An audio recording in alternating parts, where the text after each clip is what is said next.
ये है rapid fire round. आप लोग तैयार हैं इसके लिए? तैयार है कि नहीं है? मैम आइए आप। इसमें क्या होगा आतिशी जी, आप मेरे साथ आइए। मैं आपको यहाँ पर ऑप्शंस दूंगा और इन ऑप्शंस में से आपको एक पिक करना होगा। जो पहला सवाल है, अभी जो आपकी हमने स्किल सेट देखा उसी से मिलता जुलता हमारा पहला सवाल है। आप लोग तैयार हैं? तो जरा हौसला अफजाई करिए, दिल्ली की मुख्यमंत्री है यहाँ पर। आइए जरा सीधे दिखाइए। हमारा जो पहला सवाल है ये मुझे लगता है आपके लिए बड़ा इजी सवाल होगा। दिखाइए जरा। पहला सवाल हमारा ये है, बेहतर वक्ता कौन है, प्रियंका गांधी जी या स्वाति मालीवाल जी? प्रियंका गांधी जी। चलिए जोरदार तालियां हो जाएं। आपने इंडिया अलायंस का साथ निभाया यहाँ पर। अगला सवाल जो है, क्योंकि हम बात कर रहे हैं अभी पूर्वांचल की, एक बहुत बड़ा वो वोट सेगमेंट है। पहले जोरदार तालियां हो जाएं, पहले जोरदार तालियां। दिल्ली की मुख्यमंत्री से हमारा अगला सवाल दिखाइए जरा, प्ले करिए। ये है कि पसंदीदा अभिनेता कौन है, मनोज तिवारी जी या रवि किशन जी?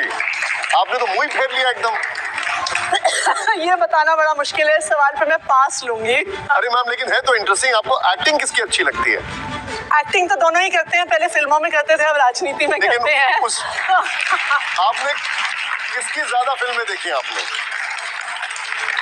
सच बताऊं तो मैंने इन दोनों को राजनीति में ही आने के बाद ज्यादा देखा है। जब ये राजनीति में आए तो इनकी पुरानी काफी फिल्मों की क्लिप्स और उनके गाने चले, जो मुझे लगता है कि थोड़ा सा कोई याद है गाना इनको आपको? नहीं। अच्छा जी, खैर अब अगला सवाल जो है वो बड़ा इंटरेस्टिंग है। मैं देख रहा हूँ तालियों की कमी हो रही है यहाँ पर। अगला सवाल ये है, आप जिस कुर्सी पर हैं उस कुर्सी को लेकर बड़ा इंटरेस्टिंग सवाल है, बड़ा रोचक सवाल है। प्ले करिए जरा यहाँ पर, दिखाइए जरा। बेहतर मुख्यमंत्री कौन, सुषमा स्वराज जी या शीला दीक्षित जी? देखिए दोनों ही बहुत डायनामिक महिलाएं रही। मुझे लगता है कंपेयर करना ठीक नहीं होगा, क्योंकि सुषमा स्वराज जी को कुछ महीने मिले, शीला दीक्षित जी को 15 साल मिले, पर दोनों ही बहुत ही... मैं आपसे थोड़ा ट्वीक करता हूँ। आप इन दोनों में से किससे अपने आप को रिलेट कर सकती हैं? कंपेयर मत करिए। देखिए मुझे लगता है मैं सुषमा स्वराज जी के वो बहुत ही शानदार वक्ता थी, और जब वो खास करके जब वो पार्लियामेंट में बोलती थी, अपनी कुछ भी बात रखती थी, बहुत ही सभ्य तरीके से लेकिन बहुत ही स्ट्रॉन्ग तरीके से अपनी बात रखती थी। ये मैं उनके बारे में एडमायर करती हूं। भैया मुख्यमंत्री दिल्ली की है, आप लोग इतने खामोश हैं। मेक सम नॉइज यहाँ पर, जोरदार तालियां होनी चाहिए। आइए, अब जो सवाल है मैम, ये बड़ा इंटरेस्टिंग ट्वीक है हमारा।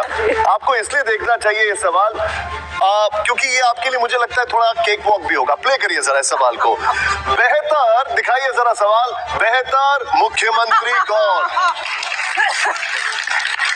देखिए आपको तो बताइए यहाँ क्या कहने वाली हूँ। बेहतर मुख्यमंत्री अरविंद केजरीवाल जी हैं। उन्होंने 10 साल में जो करके दिखाया है दिल्ली में, मुझे लगता है कि 75 सालों में इस देश के इतिहास में शायद ही कोई ऐसा मुख्यमंत्री होगा जो अचीव कर पाए जो अरविंद केजरीवाल जी ने।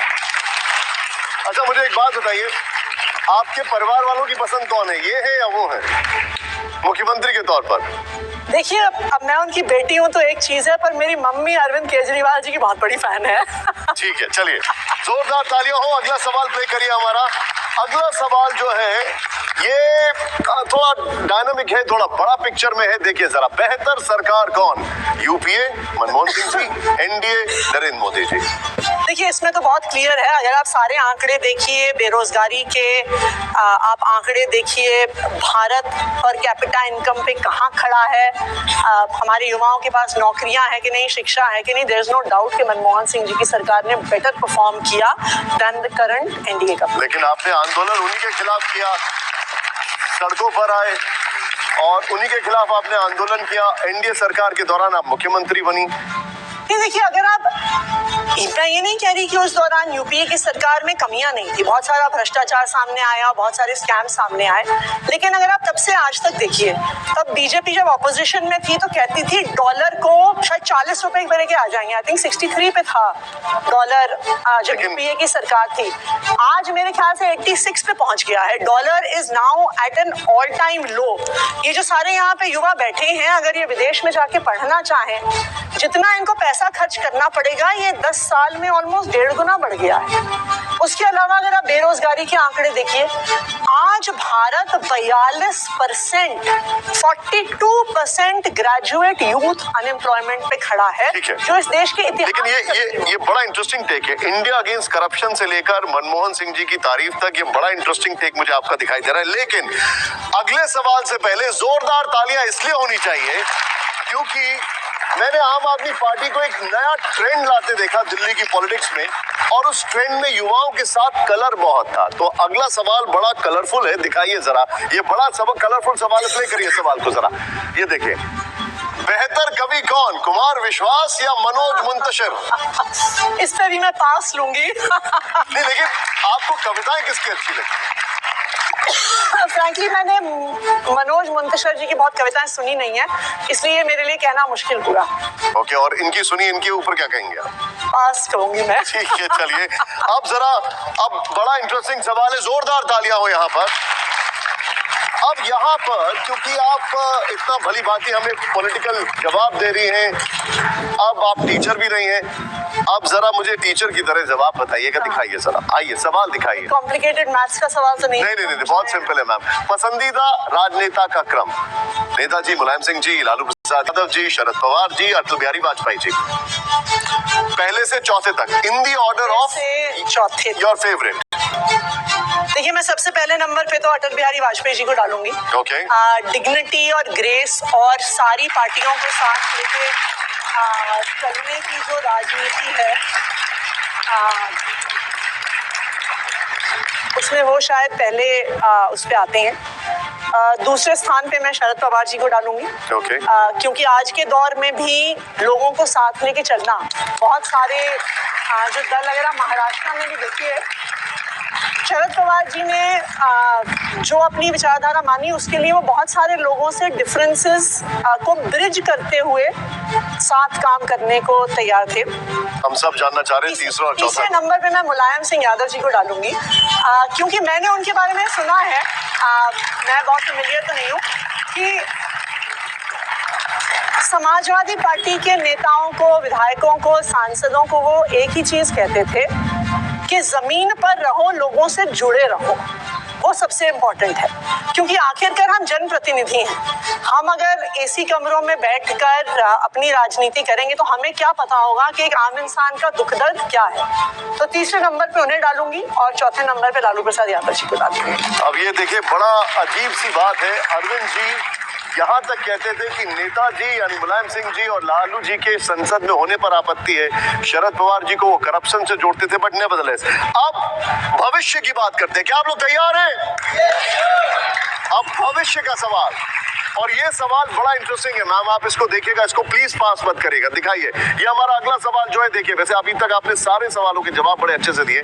देश के भविष्य के लिए जरूरी क्या है, मंदिर या विद्यालय?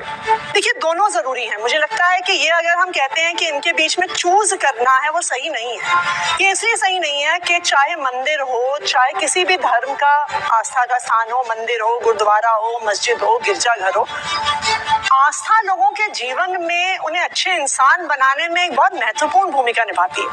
हम बहुत सारे सही डिसीजंस भगवान का नाम लेके लेते हैं। तो अगर आप मुझे कहें कि आप धर्म को किसी की जिंदगी से बाहर हटाएं, उसे कम आके ज्यादा आके, तो भगवान की, धर्म की, मंदिर की, गुरुद्वारे की, मस्जिद की बिल्कुल हमारे देश में, हमारे जिंदगी में एक बहुत महत्वपूर्ण स्थान है। उसी तरह विद्यालयों का भी बहुत महत्वपूर्ण स्थान है, क्योंकि अगर हमारे देश को आगे बढ़ना है तो वो सिर्फ और सिर्फ शिक्षा से बढ़ेगा, इसलिए विद्यालयों का भी उतना ही महत्वपूर्ण स्थान है। देखिए, अब यहाँ मैं कहूंगी कि दोनों ही चीजों को आप अलग नहीं कर सकते। अब देखिए, बड़ा इंटरेस्टिंग है, यहाँ पर भी एक 2013 से पहले कहा जाता था कि राम मंदिर की जगह भी विश्वविद्यालय बना दो, लेकिन अब चीजें बदल रही हैं, जिस तरीके से ये ओपिनियन चेंज हो रहे हैं। लेकिन अगला सवाल इस सेगमेंट का ये लास्ट सवाल है, जोरदार तालियां होनी चाहिए।